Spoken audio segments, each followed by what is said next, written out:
జై శ్రీకృష్ణ. నాకొచ్చిన స్పందన చూసి మీరంతా నన్ను బాగానే ఆదరిస్తున్నారని అనుకుంటున్నాను. ఏమాత్రం తేడాలున్నా కానీ సరిచేసుకుంటాను. దయచేసి కామెంట్ రూపంలో చెప్పండి. అలాగే సబ్స్క్రైబ్ చేసుకోండమ్మా. నన్ను ఆదరించండి. ఇదే నేను మీ నుండి ఆశిస్తున్నాను. మనం ఇప్పుడు మీ అందరికీ తెలిసిన ఒక అజాతశత్రువు లాంటి మహానుభావుడి గురించి స్మరించుకుందామండి. స్మరించుకునే ముందు ఒక చిన్న కథ, స్ఫూర్తినిచ్చే కథను చెప్పుకుందామండి. ఒక ఊరిలో రాధనే అమ్మాయి అండి. చిన్న చిన్న సమస్యలు వచ్చినా కానీ నాకే ఎందుకు ఇలా ఇన్ని కష్టాలు వస్తున్నాయి భగవంతుడా అని ఎప్పుడూ ఏడుస్తూనే ఉండేదండి, ప్రతి చిన్నదానికి. అప్పుడు ఆమె తండ్రి ఒక వంటవాడండి, కానీ కష్టపడి పైకొచ్చాడు. ఈ కూతురు పడే బాధను చూడలేక ఆయన వంటవాడు కదండి, తల్లి కాఫీ ఇస్తాను రా అని చెప్పి వంటింట్లోకి తీసుకెళ్ళి వేరు 3 గిన్నెల్లోనండి నీళ్లు పోసి స్టవ్ మీద పెట్టి బాగా మరిగించాడు. ఒక 20 నిమిషాలు బంగాళదుంపలు వేసాడు ఒక గిన్నెలో కోడిగుడ్లు వేసాడు. మూడో గిన్నెలోనండి కొంచెం కాఫీ పొడి వేసాడు. ఇవన్నీ 20 నిమిషాల పాటు అలాగే మరిగించి స్టవ్ కట్టేశాడు. అప్పుడు కూతురు వైపు తిరిగి, ఇప్పుడు వీటిని గమనించమ్మా అన్నాడు. బంగాళదుంపలు నీటిలో వేయకముందు చాలా గట్టిగా ఉన్నాయి, కానీ వేడి నీటిలో ఉడికిన తర్వాత అవి బలహీనంగా మెత్తగా మారిపోయినాయి. కోడిగుడ్లు మొదట లోపల ద్రవ రూపంలో ఉన్నాయి కదా తల్లి, చాలా సున్నితంగా పట్టుకుంటే పగిలిపోయేటట్టున్నాయి. కానీ వేడి నీటిలో మరిగిన తర్వాత లోపల గట్టిగా తయారైనాయి కదా. అలాగే కాఫీ పొడి చూడు తల్లి, ఇది అన్నిటికంటా భిన్నంగా ప్రవర్తించింది. అది నీటిలో కలిసిపోయి ఆ నీటి రంగుని రుచిని మార్చేసి మనకి అనుకూలంగా మంచి సువాసన గల కాఫీగా మారిపోయింది కదా తల్లి అన్నాడు. అప్పుడు ఆ అమ్మాయికి ఏమనిపించిందంటే, తండ్రి మాటలకి జ్ఞానోదయమయ్యి సమస్యలు మనల్ని నాశనం చేయడానికే రావు బాబోయ్, మనలోని శక్తిని బయటకు తీయడానికే వస్తాయని గమనించింది. ఎందుకంటే తండ్రి అప్పుడు అన్నాడు, అమ్మా, కష్టం రాగానే బంగాళాదుంపలా బలహీనంగా మారిపోతావా, కోడిగుడ్డులా మనసును రాయి చేసుకుని గట్టిగా మార్చుకుంటావా, లేక కాఫీ పొడిలా నీకు వచ్చిన కష్టాన్ని కూడా అనుకూలంగా మార్చుకుని నీ జీవితాన్ని, నీ చుట్టూ ఉన్న పరిస్థితుల్ని సువాసనాభరితంగా, అందంగా, ఆహ్లాదంగా మార్చుకోవడం అనేది నీ చేతుల్లోనే ఉంది తల్లి అన్నాడు. అప్పుడు లక్ష్మి, నాన్న, జీవితంలో కష్టాలు అందరికీ వస్తాయని తెలిసింది, కానీ ఆ కష్టాలకు భయపడిపోకుండా వాటిని ఎదుర్కొని మనల్ని మనం ఎలా మలుచుకోవాలో ప్రాక్టికల్గా చూపించారు నాన్న. అవును కదా అని సమస్యలను చూసి కుంగిపోను నాన్న, నేను తీర్చుకుంటాను, వాటిని ఎదుర్కొనే ధైర్యాన్ని ఇచ్చారు నాన్న అని సంతోషంగా వెళ్ళింది ఆ అమ్మాయి. ఇప్పుడు మీ అందరికీ తెలిసిన ఒక మహానుభావుడి గురించి స్మరించుకుందామా అండి. మరి అబ్దుల్ కలాం గారు మహానుభావుడే కదండి, అజాతశత్రువు కూడానండి. నిజంగా తమిళనాడులోని రామేశ్వరంలో పుట్టారు. పేద కుటుంబం, అది ముస్లిం కుటుంబంలో అని తెలుసు కదండి మీకు.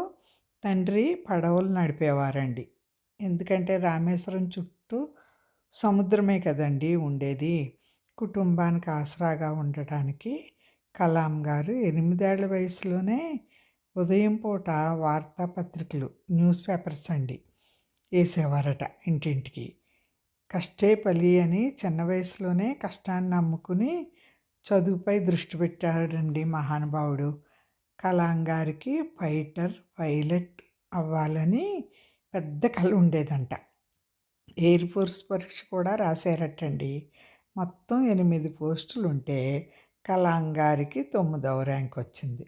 కేవలం ఒకే ఒక్క ర్యాంకు తోటండి ఆయన కల చెదిరిపోయిందండి. ఎంతో కుంగిపోయిన ఆయన రిషికేశ్ వెళ్ళి శివానంద స్వామిని కలిశారటండి. అప్పుడు స్వామీజీ కలాం గారితోటి, "ఈ ఓటమిని అంగీకరించు నాయనా! నీ గమ్యం ఇది కాదు. నువ్వు ఎయిర్ ఫోర్స్ పైలట్ కాలేదంటే, దేవుడు నీ కోసం అంతకంటే పెద్ద లక్ష్యాన్నే సిద్ధం చేశాడని అర్థం చేసుకో నాన్న."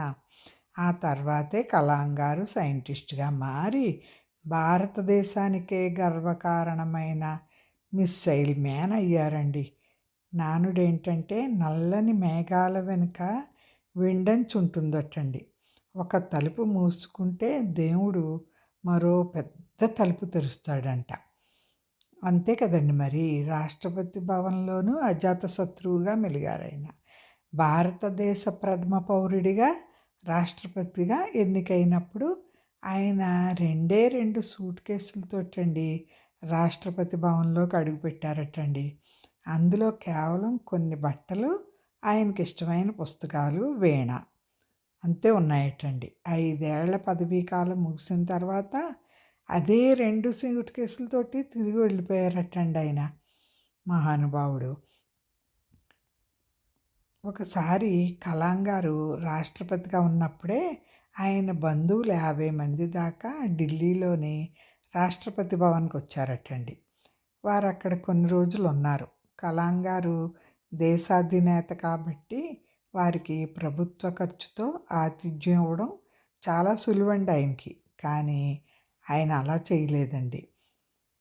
అక్కడ ఉన్నన్ని రోజులు వారికి తిన్న తిండికి, తిరిగిన కారు పెట్రోల్‌కి ఆయన ఖర్చటండి రూ. 3,54,924 తన సొంత జీతం డబ్బుల నుండే ప్రభుత్వానికి చెల్లించారటండి. ఇలాంటి పాలకుడు ప్రపంచ చరిత్రలోనే లేరనుకుంటానండి.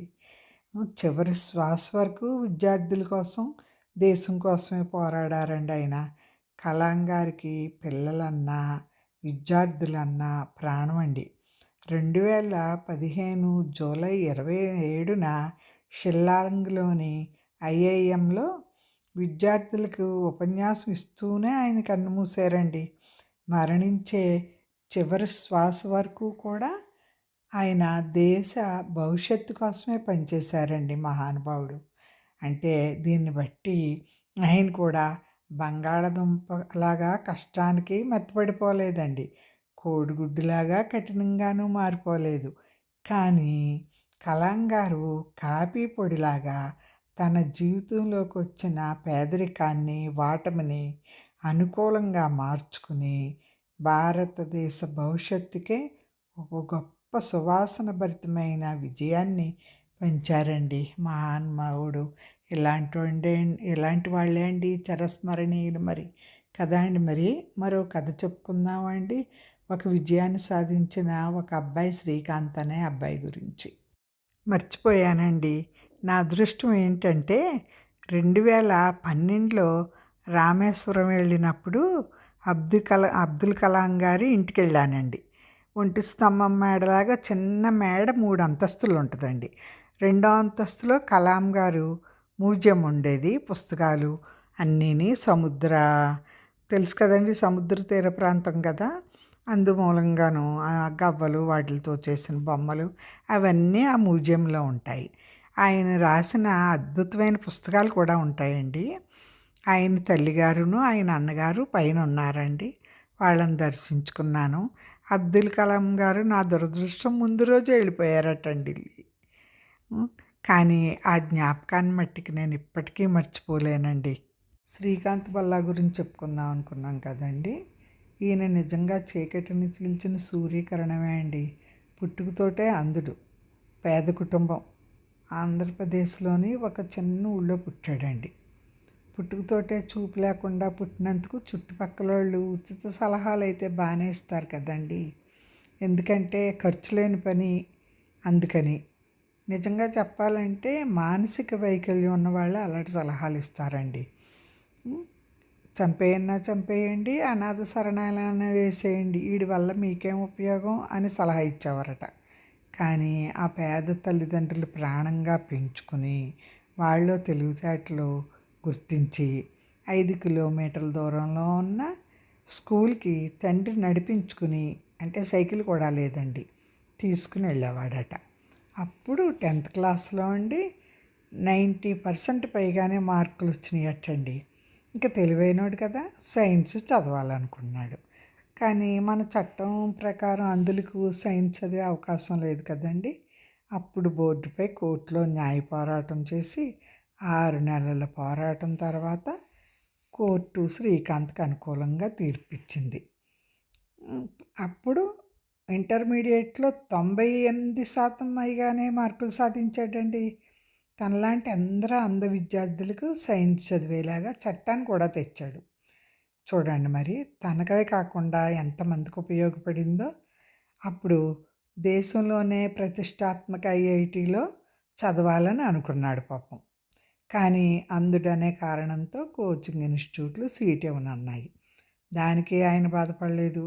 నేరుగా ప్రపంచంలోనే నెంబర్ 1 విశ్వవిద్యాలయం అయిన అమెరికాలోని ఎంఐటీలకి అప్లికేషన్ పెట్టుకున్నాడు. వాళ్ళు శ్రీకాంత్ ప్రతిభను గుర్తించి పూర్తి స్కాలర్షిప్ తోటే సీట్ ఇచ్చారండి.